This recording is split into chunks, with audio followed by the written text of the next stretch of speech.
from Andrew. He says, I've been using TrainerRoad for years and just noticed that I completed my 1,000th TrainerRoad workout. Way to go, Andrew. So that's substantial. That's a cool... It's a select crew. Yeah, that's a good milestone. He says, I've trained for a variety of cycling events and goals, including cyclocross seasons, gravel races, bike packing, and hill climbs. I appreciate how the product is always improving, and this podcast is an excellent complement to the training platform. Thank you for that. And thanks to the entire team here at TrainerRoad for that, because that's what drives it all and makes it all better. There's so many people behind the scenes at this company that are working all the time that just never get to, they aren't on the podcast. So they don't get to talk to you directly.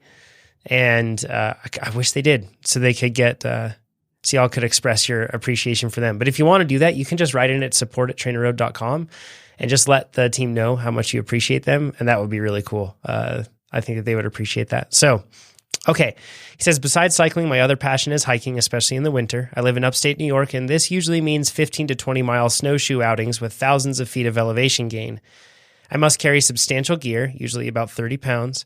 And I found that even when I'm using TrainerRoad most consistently, a hard day of hiking can leave me with a painful case of DOMS, delayed onset muscle soreness, in my legs. The soreness is most severe in the tops of the quadriceps and the muscles that I use to descend when I'm climbing. And he's talking about climbing on the snowshoes and stuff. Sometimes it's so bad that walking downstairs or lowering myself into a chair is agony for a few days after the hike. My hiking outing. The toilet. Yeah, no, that's what he didn't want to say. He was keeping it polite, wasn't he? Yeah, I took it there. It's okay. Yeah. He says, my hiking outings are a big commitment, so I can usually only do them once every 1 or 2 weeks. It's frustrating to be in such excellent form for cycling and still suffer painful DOMS after hiking. Insert so many cycling memes about how ridiculously narrow, I guess, yes, how we can just pedal our bicycles. Yeah, we can just pedal our bicycles, but we cannot do anything else. You know what I mean? That's I sympathize with this big time. I know Chad does with backcountry skiing. He and I have talked about this. Like once the season starts, we're like, oh my gosh, like we're going to talk about it today. Yeah. And then Ivy, I'm sure with cyclocross too, when you're doing running and changing that up, that's like a huge wake up call to you and to your body. It's something we all experience here. So Andrew, you're in good company. He says, however, I found that if I introduce a mix of wall sits, lunges, and squats into my routine prior to big hiking outings, it makes the DOMS much less severe. So my question relates mostly to physiology. How can my leg muscles be strong enough to regularly complete challenging threshold workouts on the trainer, yet be so thoroughly thrashed by hiking? Am I using such different muscles for the two activities, or is it that I'm using different fibers within the muscles? Any suggestions about how I can prevent DOMS with minimal effect on my cycling training would also be appreciated. Thanks for the work you all do and thoughtful conversations as well. Chad, I think that we have some great advice for him on this, but we also have an opportunity to explain that very thing that he was talking about, where how can I use these muscles to achieve great things when I'm pedaling? And then when I do small things, not pedaling, I am broken. Yep. So first off, let's just check that box. Let's just talk DOMS briefly, because we've talked DOMS more extensively in another podcast, and I'm sure we'll link to that. But really, delayed onset muscle soreness, so muscle soreness after the fact, is simply a response to the unfamiliarity of a physical stressor, which sounds sciencey, but it's just anything you're not accustomed to. This is especially true for something that involves eccentric contractions. So everything we do on a bike is concentric. So when the muscle is contracting, it's getting shorter, so it's shortening. We can also contract a muscle when it's getting longer, as unlikely as that seems, and that tends to be more destructive. And if you want to dig into the science of that, you can, and I'm sure there are issues to be debated within that. But the fact is, when you do eccentric work, you typically are looking at a period of DOMS, whether it's familiar or unfamiliar. To an extent, you can actually make yourself quite familiar to eccentric contractions, and downhill runners are a perfect example of that. So already you're facing something that's unfamiliar, eccentric contractions. So concentric on the bike, we simply contract the quads and the glutes and then turn everything off as best we can. You're also doing it in a weighted manner. I think you said you're rucking like 30 pounds, which unless you're at 300 pounds, it's going to be more than 10% of your body weight, which is a substantial load. And heavy boots and snowshoes. Oh yeah, everything else is on your body. Yep. And snow 20 just miles? packs into your boot. Yeah. Yeah. Like what? Well, thank you. I That can't brings walk us to the next 15, point. 20 miles. Exactly. You're doing this for hours on end. You take anything and you're doing it for, an hour or two, some level of soreness may accompany that. But when you drag it out 3, 4, 5 hours, whatever it may be, considering how long you're hiking, muscle soreness is not a surprise at all. And you're doing it with less than optimal consistency. So even in your best case, you're doing it weekly. That's a nice way of saying that. It's like, it is what it is. I mean, you can't do these big hikes every day. And it's tough enough to try to do them every week. But even best case scenario there, you're doing them on a weekly basis, which means you're basically thrashing your body with particular physical insult. And then Monday, Tuesday, Wednesday, you start to come back. Thursday, you start to feel good again. Friday, the detraining has already started. So by the time you hit it with that same shock, even though it's familiar, it's so far removed that the stimulus is not adequate enough to make your body say, I need to fix things. I need to be able to do this better. It needs a more consistent reminder than that. Okay, so with that out of the way, just a brief overview of DOMS.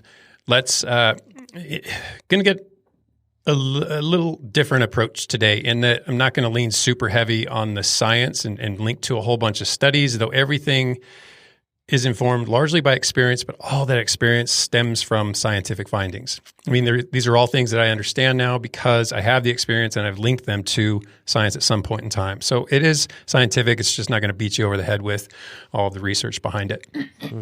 Okay, so what we're talking about is the benefits of a variety in your training stimuli. So all the different things you throw at you, how much can you vary that and ideally benefit from it in some way? This is more commonly termed cross-training. So before we actually get to the cross-training aspect of it, let's look at what happens to us as cyclists when all we do is ride our bikes.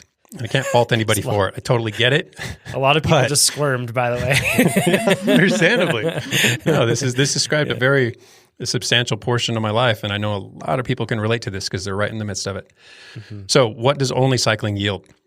First off, it affects our bone density. Just what we described with the lack of bone loading, the eccentric contractions, the weighting, all the things that you're doing while hiking aren't really taking place on the bike. And because of that, bone density, bone responds to the given stressors, right? If you're not loading the bone, why would it fortify itself? It needs something to tell it. I need thicker bones, stronger bones, more dense bones. On top of that, we as endurance athletes, as we've already touched on, walk this really fine line between adequate nutrition and too much nutrition. We're constantly concerned with body composition. We want to be as light as possible, as fast as possible. And because of that, I think most people fall into that rut of, let's call it what it is, malnutrition. It's insufficient nutrition relative to the amount of work we're asking of ourselves. Okay, what else do we only get from cycling? In terms of muscularity, legs, period. That's it. You get strong legs. And yeah, you might get a little bit of strengthening in your low back, maybe a little bit in your shoulders and your forearms, but largely we're talking about the legs here. Yeah. And the legs in a particular manner. So this yields muscular imbalances. Some muscles are weak, some muscles are tight, and this pulls us out of whack. It's not favorable.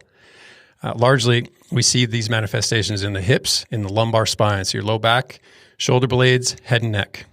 Upper cross syndrome. Look it up. I'm not even going to link to it because everybody should know what this is. You need to do your own homework. You need to understand this particular postural distortion because it's super common and it doesn't just affect bike riders. It affects anybody who's in a seated position for most of the day, which describes all three of us right now, and it describes most people who are probably listening to this right now, whether they're on a bike, in a car, seated at a desk. Mm-hmm. Okay, I already mentioned lack of eccentric exposure. We deal in the concentric realm. So we're shortening our muscles as they contract or contracting them as they shorten. And as we improve our movement economy, we get even better at that. We learn to shut off those muscles that would what's called reciprocally inhibit them. So when your quads fire, your hamstrings need to be turned off. That's it. So we're not even countering that quadricep movement with a hamstring movement. We're actually trying to get those muscles to turn off so we can use as minimal amount of energy and oxygen, et cetera, during each movement.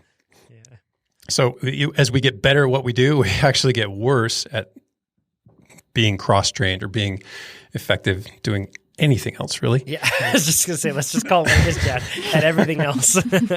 We're really good at making our legs turn circles. Yeah, that's about really it. Good, exceptionally good. Yeah.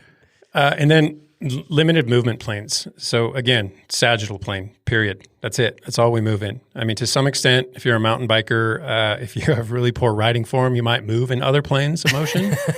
some of those, it's favorable. Some of them not so much. But I've actually personally termed this movement neglect. I mean, we chase one thing at the neglect of all others. In this case, movement planes. Mm. And then finally, limited fiber type recruitment. We've talked fiber types quite a lot, the continuum from slow all the way up to fast. And this is a slow twitch game. So if you look at that continuum, not only are we super narrow, I mean, we're way down at the slow end, the slow twitch end of things. We rarely touch the high end of things. And even when we think we do, like during a sprint or during a surge up a hill, you're still not getting up there, not to where strength training, for instance, would touch. The closest thing cyclists come to it is a track stand, as a start from a track stand. So if you're not a track sprinter, and even those guys hit the weights super hard. So it's hard. I can't attribute their musculature or their muscularness, muscularity, that's the word I was looking for, to those standing starts. Yeah. Rather they get it in the gym. So what I'm saying here is that this is a metabolic sport. We don't tax the neuromuscular system equally. We simply don't. So the link between the brain and the muscles is simply to our slow twitch tissues and or muscle fibers, and we're metabolic. We need to learn how to break down and remanufacture energy. That's our game. We need to do that as efficiently as possible for as long as necessary, depending on the type of event we do. But in terms of neuromuscular stimulation, it's pretty limited. Mm. Which brings us to cross-training. So with respect to this topic, I see it coming down to two questions. First off, what typically limits our performance? Performance limiters. We've talked about these a number of times, but we're going to look at it in a more general sense. So not just specific to cycling, although there'll be plenty of overlap, but in general, what limits our athletic performance or even day-to-day performance? Question two, how can each of these benefit from cross-training? So I'm going to get pretty broad with this, but I will try to tie it back into cycling whenever possible. And I want to give a takeaway with each of these limitations that I'm just about to discuss. Mm-hmm. So first off, and I've already touched on this, is the unfamiliarity with a challenge. And there are so many examples of this. I mean, you can be in a similar mode of exercise. So you could be like a 300 kg bench presser, someone who can put up 660 pounds on the bench press. This is a real thing, and it blows my mind. Insane. Yeah, and these are strong people. They wander into their local gym, because I don't imagine they spend much time in the type of facilities I'm looking at, and they get on the fly machine and they draw their arms out away from the body and bring them together in front of their body. They do a pec fly, right? A pectoral fly. And they're dreadfully sore for the next day, way worse the second day, because this is an unfamiliar action. No matter how strong their chest muscles already are, this is a new way of utilizing those muscles, and they get sore from it. Mm-hmm. Similar mode of training, or in this case, bike riding, crit racing versus cross-country mountain bike racing. On paper, they look so similar that you'd think if you're good at one, you're going to be good at the other. And that is not necessarily the case. The demands are different. Crit racing stays at a high, stable speed and then accelerates from that. Mountain bike racing, you can go from complete stop almost to an all-out effort and everywhere in between. Mm-hmm. So being good at one, and I can speak from experience, does not automatically make you good at being another. At the height of my crit racing prowess, I would get spanked in cross-country races. It just was what it was until, I focused on cross-country racing. Then I improved. Then you take non-similar modes of activity. So look at Grand Fondo riding versus what Jonathan and I just hinted at, ski touring. Yeah. On paper, again, super similar. You're doing pretty low-intensity exercise for long hours. Just trudging up. I mean, we all know what a Grand Fondo is, century, whatever. Ski touring, you're just trudging up a mountain at a slow pace, carrying a bunch of gear, transitioning and skiing down. But 90% of your day is spent hiking. Again, similar looking, but get really good at Grand Fondos and then go do a bike or a touring trip in BC and see what your muscles tell you. You'll learn what hip flexor pain is like. Forearms, it was a crazy surprise. My traps from just lifting the pole. I mean, all these things like, those muscles are there too.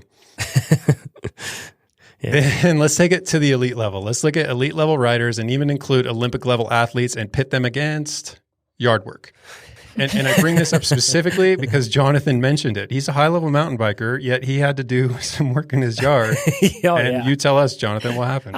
Destroyed, absolutely. Like, and then you get on the bike and your ability to train is compromised just because you decided to bend over for like 4 hours, maybe not even that. Give yourself 40 minutes, bend over for 40 minutes and pull weeds, and then you're done. I think a lot of us, this is probably a lot of us can sympathize with this. We have these routines that we're used to, and we pride ourselves on what we can accomplish in that realm, and rightfully so. But then as soon as we step even remotely close to going outside of that, if we haven't experienced that or we aren't trying to cover our bases, then boy, it really throws us for a loop. Yep. And that was absolutely me a couple of years ago and behind that. And when I was having knee issues and everything else, I wasn't doing cross training. I wasn't doing strength training. I wasn't doing anything like that. I was trying to minimize any activity that was not pedaling my bicycle. And as a result, anytime life gave me any one of the variables that it always gives me, I would be compromised. I wouldn't be able to train, Yeah. Yep. And that shines a very bright light on what we're talking about here is that anytime we challenge the muscles in a novel way, something new to us, to which we're unaccustomed, you get unpredictable and often very sobering results. It's kind of a bummer to see what your current limitations are.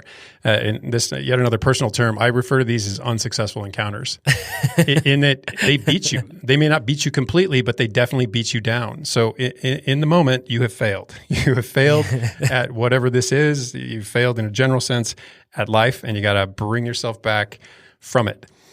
Yeah. I do, however, want to point out that I recognize you can't be good at everything. I get that. I'm not saying we all have to be expert generalists. That's a term that just fascinates me. It makes no sense to me at all. But we cannot be good at all things, okay? Yeah. But we can address this, and quite simply, how do we address it? Do other stuff. Just do other things. And I'm going to elaborate more on that as we move through this.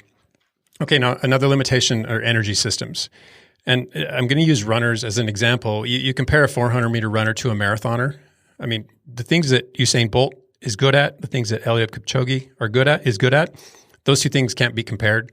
Those two guys are going to make each other look idiotic in their own realms, right? That's just how it goes. But, and a link to this paper, the comparison between how you train an 800-meter runner versus a 1,500-meter runner, something that should be almost identical, right, can be drastically different. The point being that even in a tight middle distance range, there can be dramatic differences in the training that's necessary to make these runners the best at their particular distance.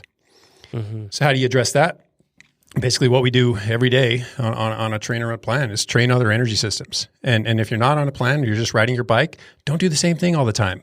If you're happy just kind of noodling up pretty much everything and coasting on downhills, and do different things. Do little sprints at the start of the hill. Go on a long grind. Push too big a gear up a hill, but go up a hill that's just long even though you're not geared for it and you have to muscle it out. Face a long day every now and again. If your long day is an hour and a half, do a 3-hour day. Do a 2-hour day. Just do something that's outside of what you're used to. Go do a cyclocross race. Something different. Totally. Yeah. Be prepared to look like an idiot and be okay with it. It's going to happen, and it's humbling, but it's enlightening. Nobody's immune from this. All cyclists, all the other people that are riding bikes, they all face the same thing that you'd face. So no matter how confident you are in one realm, you're going to come up against something that's going to make you feel more than a bit foolish. Yeah. Okay. So somatotype, which is just a fancy term for body type. And I want to approach this from two angles. First, there's the mental side of things. And this is where our physique steers us. And it can be favorable, but often not as much. So the comments or the self-talk, I'm too big to run, I'm too small to lift weights. These are all things that because our body is a particular way, we just assume. We let fate steer us, as it were. The other side of that is the physical side. And yes, body types are pretty much unchangeable. If you're an ectomorph, you're going to be an ectomorph. That's just how it is. But body composition is highly plastic. That's something we can affect quite easily. And the most accessible get in terms of altering your body composition is cross-training, especially, and this will be a recurring theme, and it is a recurring theme across every podcast we've ever done, is that strength training is exceptional for fat loss. It's exceptional for muscle gain. It is, in my opinion, inarguably unrivaled when it comes to durability, which is the topic we're going to touch on in a bit. I challenge any listener to name one athlete who hasn't benefited from the integration of strength training into their training routine. No one goes backwards. No one adds strength training and suddenly becomes a lesser athlete as a result of it. Yeah, you may be sore the first day you take it up, right? That because it's a novel stimulus. Just like anything, yeah. Yep. But then if that's something that you include and with any sort of regularity, you'll see improvements. Exactly. Yeah. So how do we address the body type limitation? First off, on the mental side, don't accept your fate. You can do anything. Seriously, just do it. Make yourself do it. And on the physical side of things, hit the gym, move some damn weights. Just try it. I promise you won't be disappointed. Mm-hmm. Okay. Now, another limitation is rate of recovery. A cute little term I've used from time to time is recoverability. And from the training perspective, as we become more varied in the things we do, the more widely benefited as a result. So everything we do just kind of layers on top of the other thing we already knew how to do. Our physical capabilities grow and our body becomes more adapted to work in a general sense. And then we get to decide what kind of work, and we get to do it without a fear of consequences if we're, not constantly facing those little minor failures because our body just isn't adapted to doing anything but riding a bike. Yeah. Then from the recovery perspective, fewer derailments due to these unsuccessful encounters that are referred to. You get to stay on track. Anytime we do something, for instance, these hikes, if he's so sore that his next Tuesday workout, which was supposed to be, a high quality VO2 max workout, can't be done, bails out early or just can't hit the numbers, whatever. Well, that's a training derailment. So again, that's really a matter of priorities. But in any case, because your body wasn't adapted to all the different things that it can do, your cycling training is paying a price. Mm-hmm. So how do we address this? First off, you have to recognize those long recovery courses. So anything you do, you have to say, I know from past experience, this takes me a long time to come back from this sort of thing. And this is kind of a situation where you have to decide, do I omit that? Do I modify it, correct it? And a good example would be strength training on a race week. There's very little to be gained by running yourself down in the gym when you have an important event on Saturday, right? Mm-hmm. And this is just a cost benefits analysis based on priorities. This is why we classify races into A, B, and C events. It's a C event, maybe you strength train because your strength training is on track and you want to keep it so. But if it's an A event, again, there's very little, if anything, to be gained by burying yourself under the squat rack coming into nationals. Kate Courtney is probably this week, as of recording this, she's traveling to Snowshoe for a World Cup, and I bet that this week she wasn't going for any sort of PRs, right, with her squat or her deadlift. Sure, certainly not. While she was probably touching up on strength training, as she typically seems to, I doubt that she was prioritizing it over her racing. Mm-hmm. So It's good to keep it in perspective. Kate's one of my upcoming examples. She's actually a shining example of points I'm trying to make here. Okay, so another limitation is injury. And this is perhaps the best case for cross-training from two perspectives. First, from that of prevention, because, excuse me, when it comes to overuse injuries, they're pretty predictable. We're not surprised by them, and usually they're slow onset. So you get a little bit of a niggle, and it's like, that could be something. I'm going to keep training anyway. Well, you're making your bed, so just go ahead and lie in it and don't complain when that injury turns into something that is more substantial. Sure. And even before that niggle arises, knowing that, for instance, I'm a runner, and I know that runners typically have knees that fall inward and certain low body distortions because they have weak external rotators. So I'm going to do some banded side walking that hits my glute medius minimus because I want to prevent this. I don't ever want to have that injury in the first place. But when you do have that injury, now you're addressing it or you're approaching it from the rehabilitation perspective, which is basically forced exploration into these alternate exercise modes. And you can get pretty creative when you're trying to maintain your VO2 max or lately I've been dealing with a lumbopelvic hip issue, been in the pool. I have a pool now, which is pretty awesome. More than I ever would have anticipated considering how chilly it's getting. So how do we address this? Always be learning. And that applies to just about everything in life in general. But in this case, before, during, and after injury, learn as much as you can to prevent the injury, learn as much as you can about the injury if you're in the throes of it, and learn as much as you can afterward in order to prevent it from happening again. Which brings us to durability. And this is absolutely essential to endurance athletes, to the point where I say if you lack it, you either fix it or you choose another sport. Yeah. Go throw darts, go bowl. Lately, I've started shooting guns, which, you know, I live in Washington now. I'm close to Idaho. Guns are a part of life up here. But, you know, it's not an endeavor that requires a heck of a lot of durability. But what's important is to notice that performance improvement comes in a number of ways. We know this. Some of them are measurable, some of them not so much. And durability is one of those things that can't be measured, but that doesn't mean it can't be improved. It absolutely can. So how do we address this? First, you have to recognize it, and then you can address it. And we're offered opportunities all the time to see examples of where our durability limits may lie. For instance, if you do a 4-hour ride, a 5-hour event, and you're 4 hours into it, and the wheels start to come off the wagon, well, you know, my durability may be about 4 hours, with the caveat that it's circumstances dependent. And that brings me to environmental factors. And yes, these two are a case for cross-training, because familiarization with the elements can and do impact performance anytime you come up against these adverse or challenging or unfamiliar conditions. Think about when you you're towing the line on a rainy day, or it's way colder than you thought and you're not dressed for it, or it's a muddy course. You know, you line up at the cross race and you've never really done a muddy off-camber stretch and you're already in your head. All of this is flashing before Ivy's eyes as cyclocross before all of our eyes. Cold, rain, mud, yeah. Yeah, totally. But what happens in this case is the race is basically over before it begins. And it doesn't mean you're going to totally fail, but you've already accepted that this is not my forte. I'm not good at this. I don't even know how to respond to this. And as a result, I don't expect much of myself this day. Those just aren't the days where you excel. You can't do it with that mental mindset. So how do we address this? And this is kind of a fun one. Fun to talk about, maybe not fun to experience. Type 2. You have to expose yourself to the elements, especially if they're likely. If you're a cross racer and you haven't ridden in mud, that's on you. If you live in the Pacific Northwest and you don't know how to corner in rain, that's on you. Those days where it's raining and you're thinking, oh, I'm going to ride the trainer today. Load that outside ride, get outside and learn how to corner in the rain. You don't have to get extreme with it, but you do have to expose yourself with it or to it.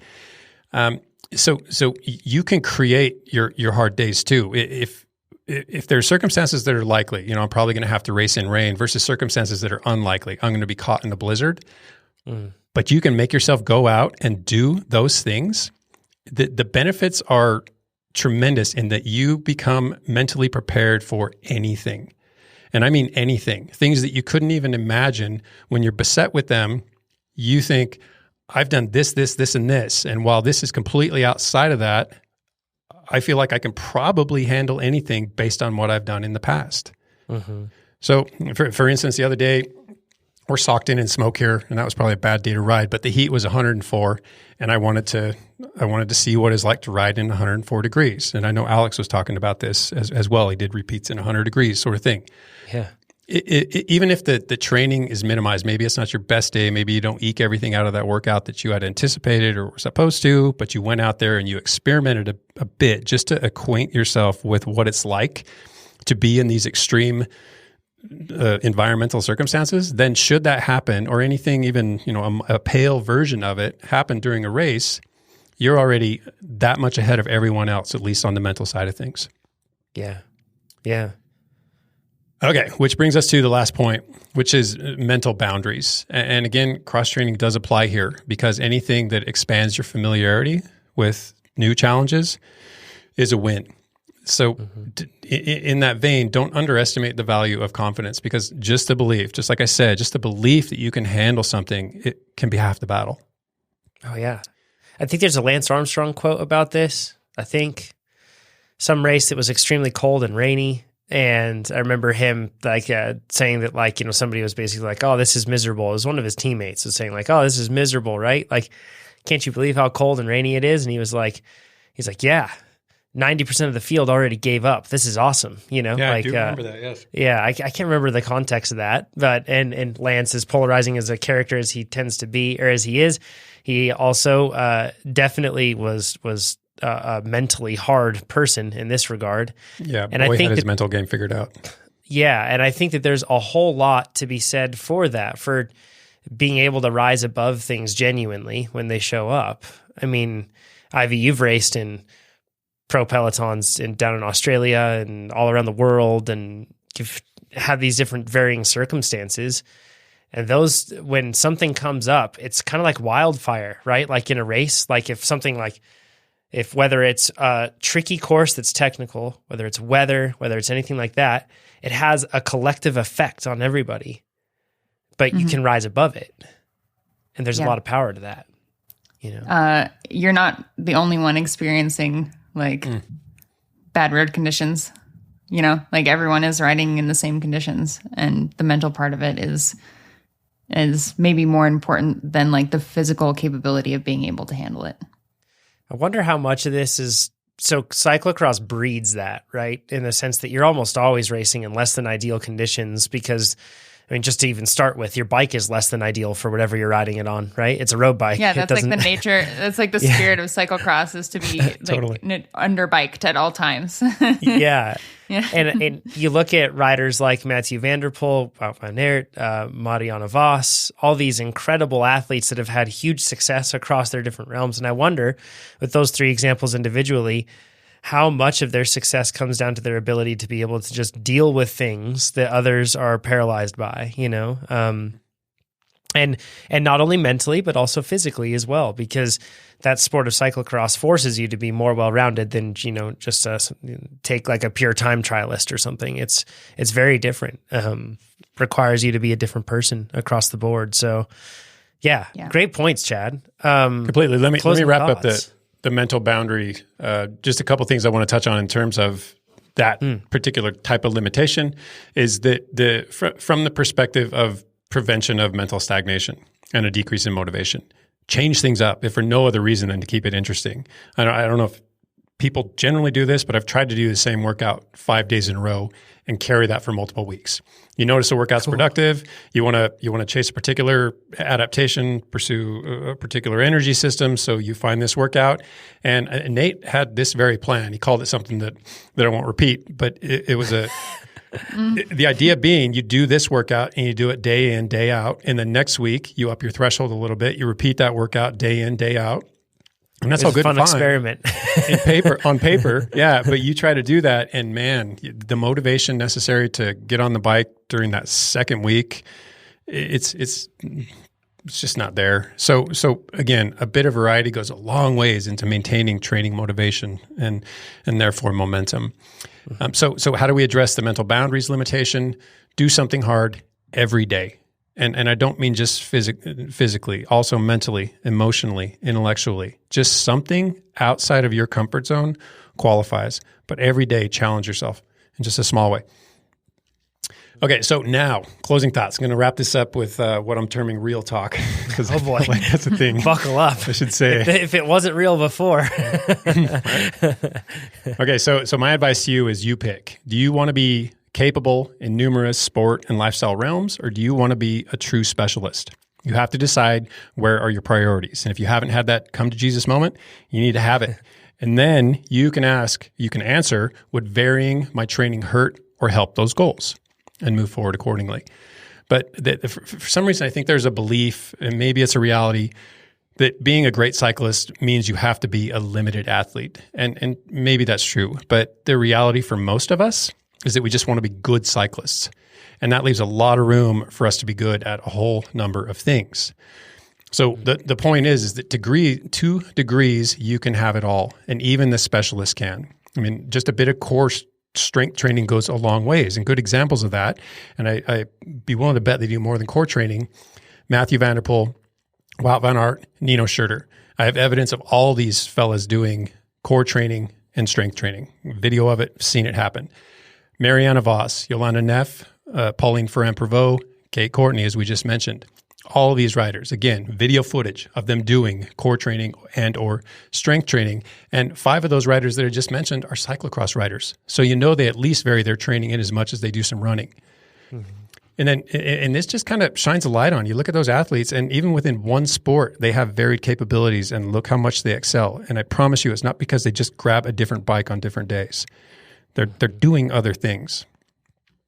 So at the world level, this is tremendously specific. But for most of us, which leads me to the way I'm going to close this out, which is a little nod to the fellows over at Stronger by Science, is my hot take. First, be a capable human. And then you layer specific aptitudes on top of that. Don't be a cyclist who cross-trains. Be an athlete who focuses on cycling. I like that perspective. And it's funny because that highlights it's a cool thing about our sport, but it's also, it can push us into kind of bad areas. So when we see Pauline Ferrand-Prévot racing, it's her kit, and her bike. And I can go buy that very bike, and I can go and do a race, and I can do what they're doing. Whereas, I don't know, if I like NASCAR or something, I can't go out and buy Jimmy Johnson's car and go race around Talladega. Like I can't do that, right? I can't go be Valentino Rossi on, Monza or something like that. It doesn't work. So in our sport, we have this ability to, and I'm saying this in air quotes, do exactly what the pros do. So we look at everything they do, and then we think, okay, I must do that in order to be this athlete. So when we see Chris Froome not touching a single bit of luggage, and instead he has like his entourage and his family like loaded pack mules carrying all the luggage to the airport, we think, well, I should not even carry a backpack. Like we take it to this extreme, and we don't need to. Because there's so much other low-hanging fruit, and there's life to be healthy for that all of us experience. We don't have the luxury of distilling our life and focusing our life to that degree that a professional athlete does. But even then, I would argue that the most successful athletes that we're seeing these days are athletes that are not so narrow-focused. They're athletes that do a whole lot more. I know Julian Alaphilippe. I've seen videos of him doing strength training. One of the best cyclists that we have in the world, right? One of the best climbers that we have even in the world. It's amazing. And he isn't like averse to actually touching a weight. So I agree, Chad. And this is your hot take down there makes me feel like I'm in crosshairs in a good way. And the fact that I view myself as a cyclist who cross trains, but maybe I should switch that around, especially considering the good work I have. Call anybody. You're yard work athlete that focuses on cycling. You're a specific type of duathlete. Yeah. Yard work and mountain biking. I've got to dive. Yeah. Ivy, you face this. How much cross-country skiing do you do? Because you live up in Montana, so you kind of have that opportunity. Yeah. Starting this winter, mostly, quite a bit. It's a big part of my winter here. Yeah, what a wonderful activity that does, and just in terms of like wrapping it back up to the beginning of what you were talking about here, Chad, but that sagittal plane that we work in, the just unilateral motion, we're just working in one specific way on the bike. And with cross-country skiing, you're pressing out laterally, and you're bringing your legs back in. You're doing something totally different. It's why I chose skate skiing specifically versus just classic, because when I would just classic ski, it just felt too much. It felt too much like riding a bike. And I didn't feel like it was doing a lot for me, even like aerobically. Like I couldn't go like fast enough to like make it worthwhile. It was weird. Yeah, it was weird. So yeah, skate skiing is what I use, and being able to use more of my body completely and have that lateral motion has helped tremendously. Yeah. It makes life a whole lot more enjoyable too, because there are things that you just don't pass up, and they're cool experiences. Like, I don't know, your friend has a soccer or softball team, like an adult rec league thing, and they're like, hey, we need a sub. And you're like, I'm sorry, I can only move in the sagittal plane. But instead, you can say, yeah, let's go do that. Helping your friend load a U-Haul. Yeah, exactly. Yeah. Activities, fun. Yeah. You have a sprinkler break or something in the yard. You look at that, and instead of seeing like a 32-watt drop in your FTP, you see it as, hey, like, let's do it. I can fix this problem. So there's a lot of richness in life that can be missed when we get too focused. And boy, all of us amateur cyclists are definitely at times guilty of getting way too serious and we lose perspective. And cross training is just a great way for us to get immune from that and to have a more rich life experience, I think. If you like this video, make sure you give us a thumbs up. If you didn't like this video, you can give it a thumbs down, but let us know what you would have done differently in the comments below. If you want to see more of these videos, make sure you subscribe to our YouTube channel. And if you want to become a faster cyclist, check out TrainerRoad.com. Do it.